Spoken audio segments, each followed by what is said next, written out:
From a systemic and transformative perspective, inclusive education is a dynamic process aimed at creating a culture that embraces otherness and values every possible difference. For this approach to be effective in terms of empowerment, sustainable development, and coexistence, it must be grounded in theory and practice in a virtuous circle of knowing and transformative action. This concept aligns with the United Nations 2030 Agenda for Sustainable Development, which harmonizes economic growth, environmental protection, and social inclusion. Schools play a fundamental role in creating an inclusive society. John Dewey described the school as a place of community and growth, crucial for transmitting social values and forming individuals' intelligence and character. The learning environment must ensure access and participation for everyone, requiring an imagination of educational processes and close collaboration among schools, families, and communities for well-being of all. Outdoor activities are particularly effective in fostering inclusion, promoting accessibility, participation, and equal opportunities, contributing to a more inclusive and supportive society. Literature highlights how outdoor education embodies theories and practices that value the external environment as an active part of education, promoting cognitive, social, and emotional development. It is a journey of personal discovery where the individual becomes the architect of their path. Outdoor education connects learning with real experiences, emphasizing the bond with the local community and the natural environment to develop a sense of respect and belonging, thus forming responsible citizens and communities. It promotes environmental awareness as skills to address global challenges, focusing on the relationship between individuals and the environment in order to develop human potential. It is an educational resource with three fundamental components: self, others, and the environment. Self refers to personal development. Others includes interaction and cooperation. Environment provides knowledge and challenges involving the surrounding. Discussing outdoor education from an inclusive perspective means focusing on the skills educators must be equipped with to conduct such activities. Educators must understand learners' benefits and needs, as well as the practical application at all schooling levels. It is also fundamental to balance the value of risk and challenges, not forgetting stakeholders such as parents and caregivers. To do that, the first step educators are called to is to reflect on the purpose of outdoor education. We must understand and never forget that the learners continue to be the focal point. It has been well established that through playful activities, both learners and students constantly learn to explore who they are. They develop physical attributes and that are important for their overall well-being and for their health. Through outdoor activities, they get unique opportunities to deepen their knowledge and comprehend through hands-on experiences outside of the classroom. Outdoor education represents an innovative approach to education that goes beyond the traditional in-class method. And risky play is one such example that is an innovative way and an approach that can be used, especially in introductory phase of outdoor education. Can you explain the concept of risky play and why it's crucial for children's development? The concept of risky play is about a type of play where children are with intent and being conscious about it themselves are taking risks because they're seeking the thrill or they want to try something a little bit difficult or to just test the boundaries of risk and what they are able to manage. So risky play is play like physical play that is thrilling and exciting for the one who's engaging in the play. it's unpredictable because you don't know what's going to happen if you succeed or not. And the kind of more objective risk in that kind of play is that it might go wrong. So you might experience an injury or an accident, or in the worst case scenario, even death when engaging in risky play. The benefits of it is that, of course, for the one who's playing, it is thrilling, it's exciting, it gives you a lot of experiences with different kinds of emotions. You feel, exhilarated, you could feel fear, you could even get sad if you get hurt. So you're experiencing a lot of emotions. Also, children are attracted to this kind of play because it gives them good and positive, thrilling and exciting feelings. And if you are actually mastering the risk that you are encountering and trying to manage, you will also get a very intense mastery feeling. And the overall experiences that children have when they're engaging in risky play will also be beneficial for their learning and development. The benefits of risky play would be, of course, the positive experience that children have when they're engaging in risky play, the here and now perspective. I think that's really important. The joy, the exhilaration, and the thrill that they are experiencing, and also a lot of mastery feelings.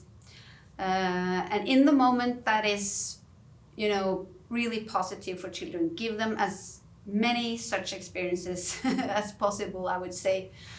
But having all those experiences, of course, would also build their self-confidence.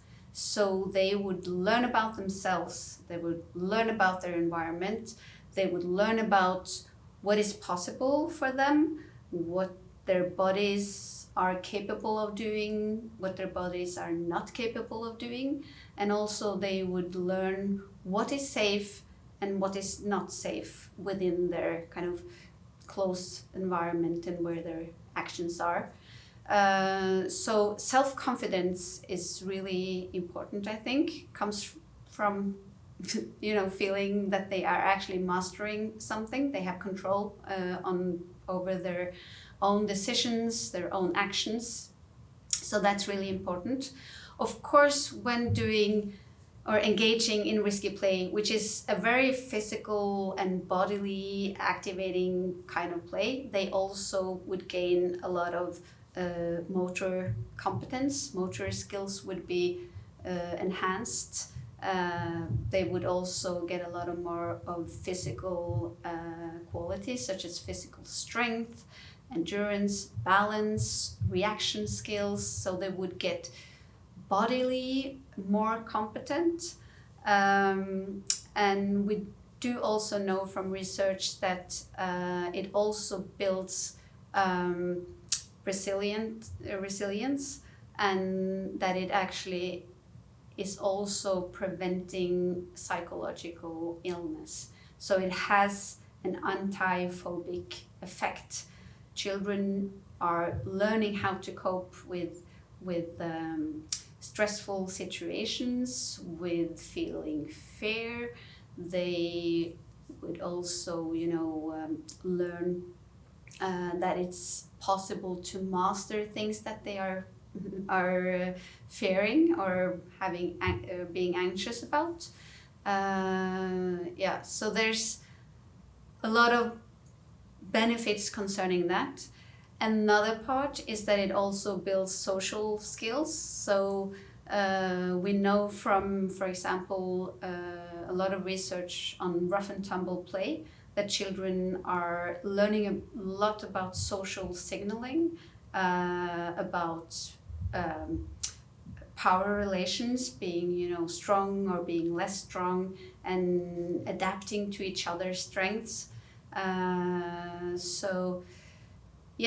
also, of course, doing risky play, it is in a way also problem solving. You have to solve how to manage your risk, and in many ways it also brings out a lot of collaboration between children. So it's also problem solving skills alone or together. So yeah, a lot of positive benefits, I would say. Outdoor education involves taking learning experience outside of the classroom or for an authentic investigation so as to develop and apply practical knowledge. Outdoor education utilizes interactive and experiential learning methods, fostering engagement, motivation, and deeper understanding of learning topics. Conducting classes outside of the classroom enables a direct link between classes and the outside world, which in turn inspires learners' drive and interest and give educators this unique chance to enhance their teaching practices. The primary goal of outdoor education is to provide learners with optimum learning conditions directly derived from experiences, which can be a powerful tool for developing critical thinking, teamwork, problem solving, and emotional intelligence. Outdoor education provides opportunity for integration of different subjects and disciplines, allowing learners to connect various aspects of knowledge and understand their application in the real world. Experiences gained through outdoor education, outdoor activities compel educators to integrate activities inside and outside the classroom to create a favorable environment for education. One question that always comes to mind is the context of outdoor education. Outdoor education can take place in any context that provides fruitful experiences and help you to reach your objectives of your lesson. In a natural context, it can be the immediate school environment, it can be the forest, it can be a nearby park or open recreation area. In the urban environment, it can be the museum, it can be an art gallery, it can be a community center. Educators should not feel solely responsible that they need to know everything or come up with every outdoor activity. They can involve local community or organizations to co-construct activity. Many countries use outdoor activity in early years of childhood education. It should not stop here. We should continue with it as it is significant and valuable in later years as well. Because it is difficult to discuss everything under the sun, we provided 3 case studies in the chapter to illustrate how inclusivity doesn't mean replanning or redoing the entire lesson. What is crucial is the awareness of the key learning moments of an experience and the challenges that learners may encounter. These distinctively different case studies showcase different activities that engages with stages of development in self, others, and environment. In combination with a variation of inclusive practice, these cases serve as an example for beginning teachers to draw inspiration from. These case studies are authentic experience of people in this project, and it showcases how inclusivity consideration can maximize learning experience for all. Central to all 3 cases are meaningful and purposeful design of the lesson, coupled with the focus on needs of learners. In the first case, we illustrate an example of an introductory phase activity in an outdoor lesson.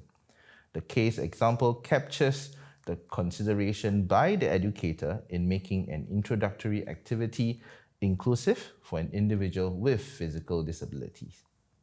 In the second case example, we showcase an example that engages with the intermediate phase of outdoor education to demonstrate that inclusivity requires educator to have an awareness of the needs of learners, not just specific, but broader, inclusive practice considerations 4 obvious traits that are sometimes taken for granted. Gender, for example, are often taken for granted in the context of an inclusive class. In the third case, we showcase an example that engages with outdoor education at the advanced phase. We want to highlight how range of needs changes according to learning objective and students. Of course, we're not saying that we can predict and control every element in a lesson, but it is important to be prepared. Educators need to be trained to a degree to effectively manage the different elements that may occur in an outdoor education lesson. Training educators for outdoor education is essential to guide educational intervention that view the outdoor not just as a place, but as a space for enabling meaningful learning and building authentic relationship. This training should emphasize scientific, pedagogical, methodological, and social skills to address learners' diversity and improve educational practices. Educators must also understand their role as agent in promoting inclusion in education. Outdoor education requires a nuanced approach involving risk, adventure, and flexibility to manage the unexpected in order to maximize learning experiences. Different contexts must be considered as they influence the educational approaches, whether formal or informal, natural or urban. Trainings for outdoor education should include evaluating practices and experimenting with observation, planning, and documentation for direct experiences in outdoor setting. It should also include first-hand outdoor experiences to develop authentic understanding and allow for personal reflection on outcome and processes. Educators with meaningful outdoor experiences are more likely to develop essential skills of risk assessment and attitudes such as self-confidence that are complementary to outdoor education. With any form of activity, there comes with it some types of risks. So some risks are avoidable, some are not, but the awareness of the risks that may be present is important. In the chapter that we prepared, we looked at different types of risks. Risks as something that should be managed, inherent risks that are part of the activity and unavoidable, and perceived risks as awareness that is needed to spot danger. While inherent risk is something that may not be avoidable, it is important to consider the value of the risk experience. The activity of swimming, for example.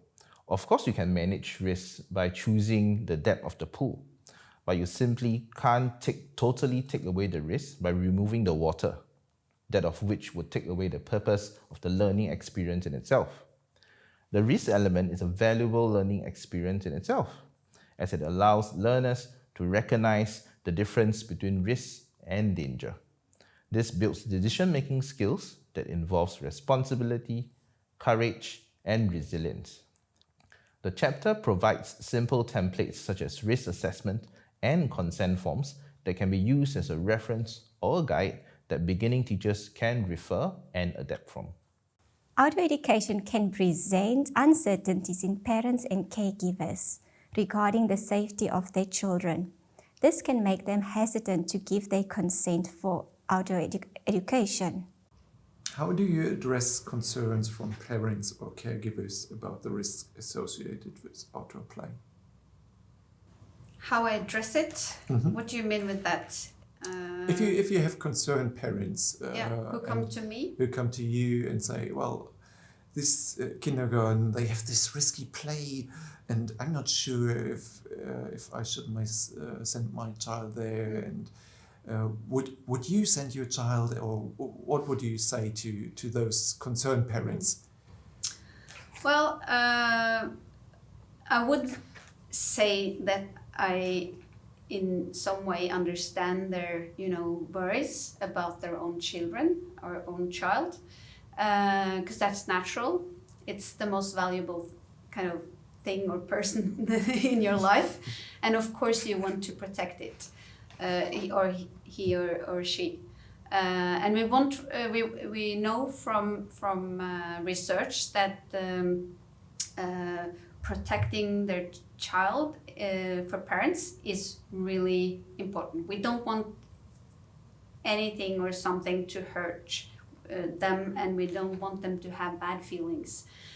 Still, we also know from research that parents want their children to be resilient, to be independent, to be, have a bit of grit or, resistance in them, and a lot of,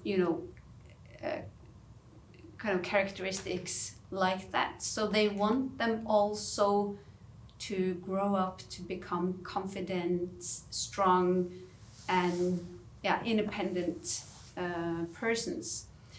And risky play would kind of fuel all of those characters. So talking with parents who are worried, I would start talking about that. So what do you want for your kid? I know you want to protect him or her, but what kind of, character or skills do you want for your kid now and when they grow up? And then you can start talking about those, because I'm sure some of those, like being independent, resilient, standing up for their own rights, things like that would be mentioned by parents. So and then to start talk about the benefits of risky play, and also what the children miss if they're not allowed to engage in risky play. And also I would say, so that would of course be a good argument for risky play being one of the means to actually allow children to develop those characteristics that their parents want for them. I would also focus on how the experience that children get with risks and handling risks and assessing risks through risky play is really important for their risk assessment and risk management skills when they come out in the world and are on their own and need to both assess and handle risks on their own. When parents or teachers are no longer there to hoover over them and tell them what is dangerous and grab them out of situations that could be risky. So one day, I also often use the example, one day you have to let them out in traffic alone. And as a parent, at least I thought that for my kids, I wanted them to know how to navigate with other moving objects, to know that they could assess that, and also to, move their own body between or among other moving objects, and all that they got from engaging in risky play. So it's kind of an insurance for providing them the skills that they need to survive. As parents and caregivers play a significant role in education, it is essential to fully capitalize their full potential as partners in outdoor education. It is vital to give them opportunity to see for themselves the benefit of outdoor learning by inviting them to outdoor experiences with the class. In this way, they can better understand the purpose of the activity and might be more comfortable to give their consent for outdoor education. If we think of the target audience, so new teachers all over the world, is there a message that you would have for them? I usually, when I talk to groups of teachers or becoming teachers, I usually ask them how many did something that made it tickle in your tummy during the last week. and then very few, but some are raising their hand. And then when they go home, I give them a homework that everyone, at least within a week, should approach a situation that gives you the feeling of tickle in your tummy. Because that's one of the expressions that children have, the experience that they have. It's about the scary, funny thing, but it gives them a bodily feeling where it's tickling in their tummy. So they can feel it, as a feeling in their tummy. And I usually give teachers the homework of approaching a situation like that, because I think if it's a long time since you felt that experience, which is a little bit unpleasant, but it is really pleasant also, and when you manage it, it's really pleasant. And I think teachers need to experience that themselves regularly to be able to understand why children are seeking these experiences.